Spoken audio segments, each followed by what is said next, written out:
இப்போ கிறிஸ்துவுக்கு பின் இதுதான் காரியம்னு சொன்னாங்க.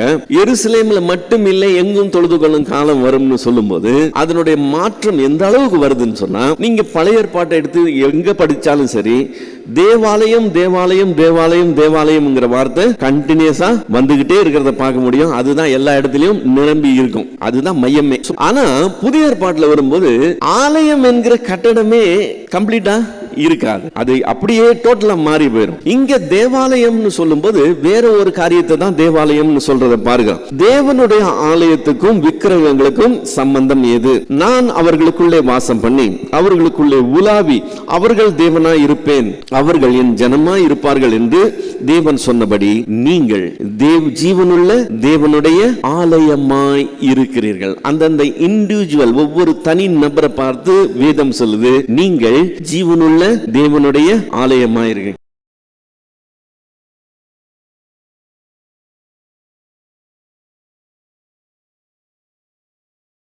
காசு இல்லாதவங்க தேவனை ஈஸியா நம்புவாங்க.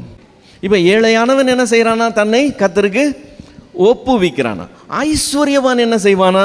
இது இருக்கு அதனால பிரச்சனை இல்லை, என்கிட்ட இதெல்லாம் இருக்கு அதனால நம்ம கிட்ட எந்த பிரச்சனை வராதுங்கிறது தான் கான்ஃபிடன்ஸ். இந்த கான்ஃபிடன்ஸ் ஏழையானவனுக்கு இல்லை, அவன் கர்த்தரை தான் சார்ந்து இருக்கிறான். இப்போ இது ரெண்டுத்தையும் புரிஞ்சுக்கணும்னு சொன்னால் ரெண்டு காட்சியை நான் உங்கள் முன்னாடி வைக்கிறேன். டாக்டர் என்னை செக் பண்ணிவிட்டு எனக்கு ஏதோ பெரிய வியாதியை கண்டுபிடிச்சிட்டார். ஒரு 25 லட்ச ரூபாய் செலவு பண்ணால் என்னை உயிர் பிழைக்க வச்சிடலாம்னு சொல்கிறார். இப்போ எனக்கு அவ்வளோ வசதி கிடையாது, எனக்கு இருக்கிறதெல்லாம் விற்றா கூட 5 லட்சமோ 7 லட்சம் தேடுறது கஷ்டம். இப்போ 25 லட்சம் இருந்தால் தான் என்னை பிழைக்க வைக்க முடியும். என் குடும்பத்தார் அதை கொடுக்கறதுக்கு ரெடியாக இருந்தால் கூட அவங்கக்கிட்ட இல்லை. அவங்கெல்லாம் ஐயோ என்ன செய்கிறதுன்னு சொல்லி யோசிக்கிறாங்க. இப்போது ஜெபம் பண்ணுறாங்க. இப்போ நாங்கள் ஜெபம் பண்ணுறோம். எப்படி ஜெபம் பண்ணுவோன்னு யோசித்து பாருங்கள். அதை கற்பனையாக காட்சியாக கொண்டு வந்து பாருங்கள். கையில் இவ்வளவு தான் இருக்குது, வேற இல்லை, ஆனால் இவ்வளவு தேவை. அப்போது ஆண்டவர் தான் காப்பாற்றணும், ஆண்டவர் எப்படியாவது வழி திறக்கணும்னு அந்த ஜெபத்தை கண்ணு முன்னாடி கொண்டு வந்துடுங்க. அப்படியே அடுத்த காட்சிக்கு போவோம். இப்போ டாக்டர் என்ன செக் பண்ணிட்டாரு, 25 லட்சம் செலவாகும்னு சொல்லிட்டார். எனக்கு எஸ்பி அக்கௌண்ட்லேயே 50 லட்ச ரூபா கிடக்குது. எனக்கு இது ஒரு பெரிய இஷ்யூவே கிடையாது, நான் ஒரே செக்கில் அதை எழுதி கொடுத்துட்டு போயிட முடியும். இப்போ நான் டாக்டர்கிட்ட என்ன சொல்லுவேன்னு நினைக்கிறீங்க? என் ஒய்ஃப் என்ன சொல்லுவான்னு நினைக்கிறீங்க? டாக்டர் காசு பற்றி பிரச்சனை இல்லை, எவ்வளவு செலவானாலும் பரவாயில்லை, நீங்கள் செய்யுங்க டாக்டர்னு சொல்லுவாங்க. ரைட், ஆப்ரேஷனுக்கு டேட் ஃபிக்ஸ் பண்ணுறாங்க, நான் அட்மிஷனுக்கு போகிறேன். அட்மிஷனுக்கு வீட்டிலேருந்து கிளம்பும்போது ஜோம் பண்ணாமல் போவேனா? ஜோம் பண்ணிட்டு தான் போவேன். என்னன்னு ஜோம் பண்ணுவேன்? அது ஒரு காட்சியை கண்ணு முன்னாடி கொண்டு வந்துடுங்க.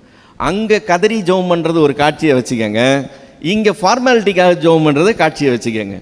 நம்பிக்கை எப்படி இருக்குன்னு தெரியுதுங்களா? காசு இருக்கிறவங்களுக்கு காசை தாண்டி தேவன் மேலே நம்பிக்கை வைக்கிறது அத்தனை சுலபம் கிடையாது. அவங்க கண்ணு முன்னால் இது அரணான பட்டணமாக இருக்கும், எனக்கு இது இருக்குது, என்னால் இதை செய்ய முடியும்னு சொல்லி நம்பிக்கை எல்லாம் இது மேலேயே இருக்கும்.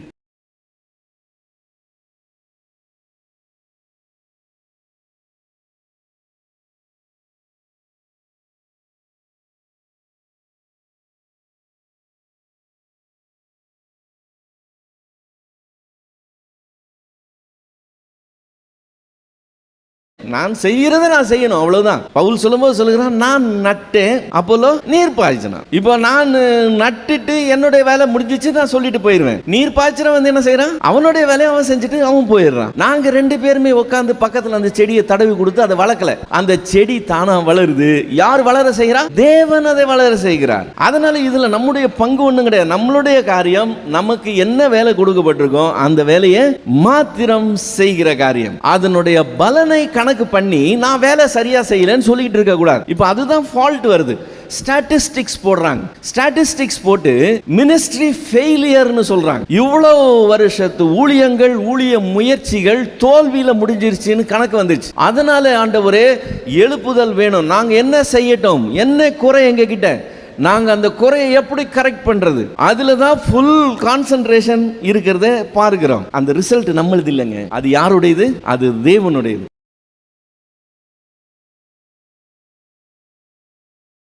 சிலர் தான் அது வழியா உட்பிரவேசிப்பாங்க.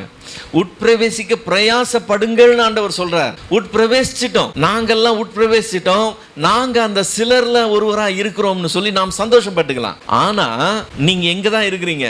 ஸ்டார்டிங் பாயிண்ட்ல தான் இருக்கிறீங்க. நீங்க போக வேண்டிய தூரம் ரொம்ப தூரமா இருக்கு. வழி எப்படி இருக்கான்? நெருக்கமான வழி. கடைசி வரைக்கும் இந்த பாதை எப்படிப்பட்ட பாதையா இருக்க போகுது?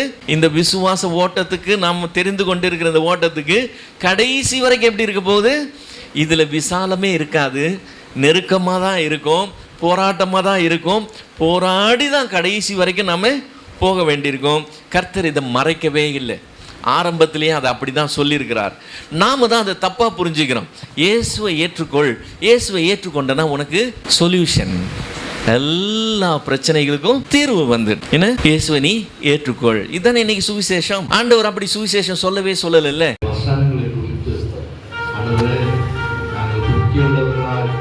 தெரிந்த